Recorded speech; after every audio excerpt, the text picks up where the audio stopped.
असलामुअलैकुम दोस्तों, के हाल हैं? ठीक हो दोस्तों? आज दी वीडियो दे विच ना असी तुहानू बड़ी ही जेड़ा ना बेहतरीन और देसी इलाज जेड़ा है ना वो दसन लगे हैं। क्योंकि साडी हर वीडियो जेड़ी है ना वो असी उस ले बनाने हैं जिस टाइम असी वो चीज़ खुद इस्तेमाल कर लईए, ओदा रिजल्ट वेख के, ओदा फ़ायदा वेख के ते फिर तुहाडे नाल शेयर इस तो कीता जांदा है ताकि तुसी जेड़े नवे बंदे हो या नवे फार्मर हैं ना ਉਹ ਇਸ ਵੀਡੀਓ ਨੂੰ ਵੇਖ ਕੇ ਤੇ ਫਾਇਦਾ ਉਠਾਵਣ ਔਰ ਉਹਨਾਂ ਦੀ ਵੀ ਭਲਾਈ ਹੋ ਜਾਵੇ।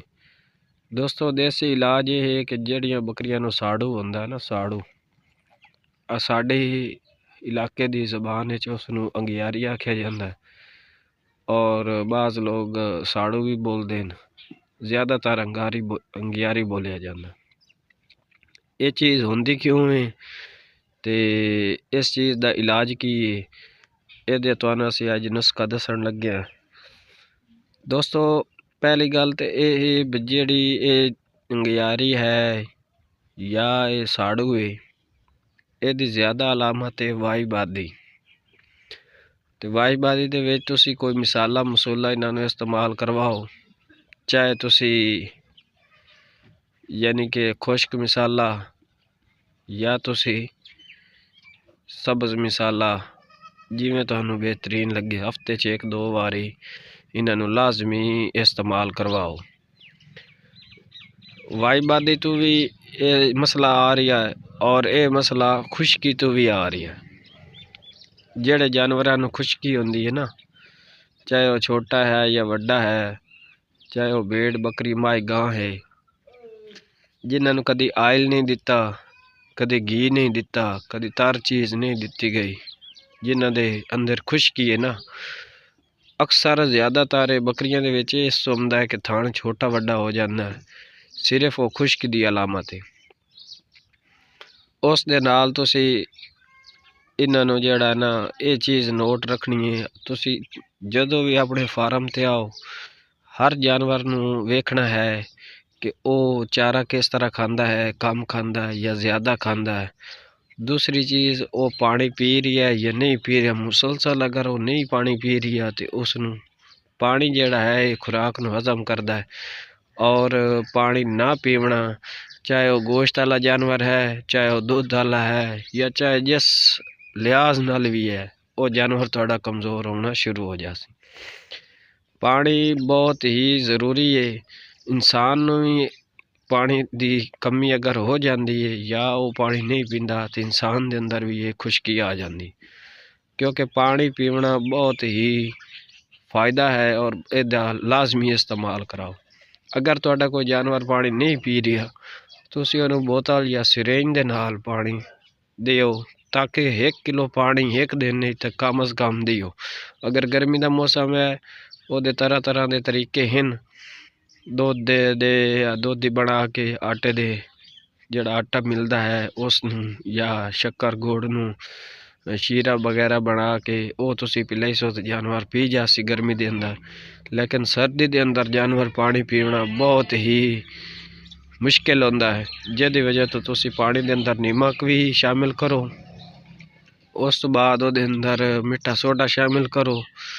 तो वो हफ्ते च 1 बार तुसी मिठा सोडा तो नमक वाला पानी पिलाओ, लेकिन नमक हसबे जायका रोज़ाना पिलाओ।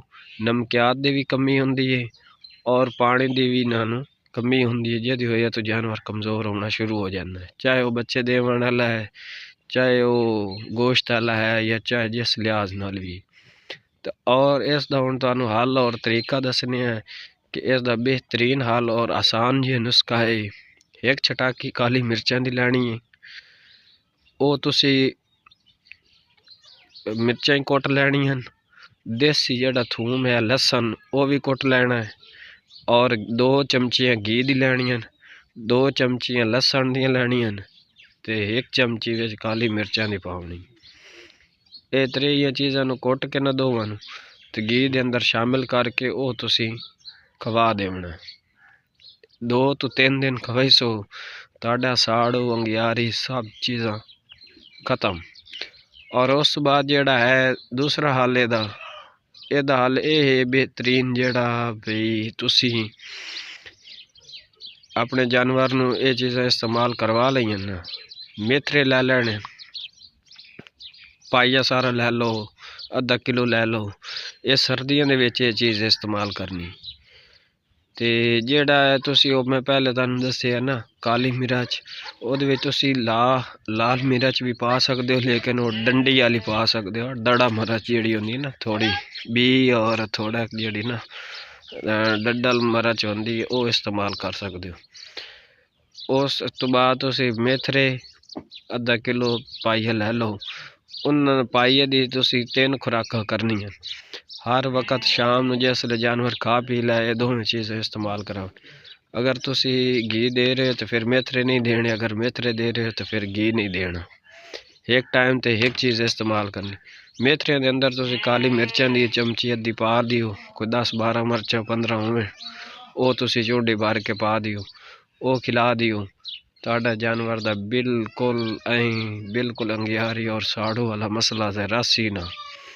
तो जेड़ा थान वड्डा छोटा है उस दे वास्ते तुसी हल्दी, दुध पाइया दुध होवे, 1 चमची अद्धी हल्दी दी होवे, 2 चमचियां घी, 2 चमचियां लहसुन देसी वाला, वो तुसी विच बॉयल करो।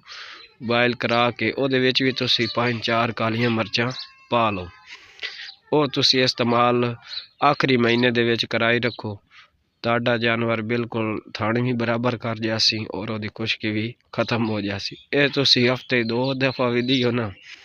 हर बंदे दी गुंजाइश ते हुंदा है, अगर ओदी गुंजाइश है तो वो हफ्ते 3 दफ़ा 4 दफ़ा देवे, वरना 2 दफ़ा या 1 दफ़ा भी लाजमी देवो। हफ्ते 1 दफ़ा देसो तो ओदा आखिरी महीने 4 दफ़ा हो जासी, लेकिन आखिरी महीने च उन्होंने 5-6 दफ़ा 7 दफ़ा देवो, तो जानवर बिल्कुल ठीक हो जासी। और ये बेहतरीन नुस्खा आजमाया है नुस्खा है, ਇਹਦਾ बहुत ही फ़ायदा और रिजल्ट है। सर्दी के मौसम में ये चीज़ दियो। मैं अपने जानवरों से इस्तेमाल किया है और मैनू बहुत ਇਹਦਾ फ़ायदा होया और बहुत ही रिजल्ट आया।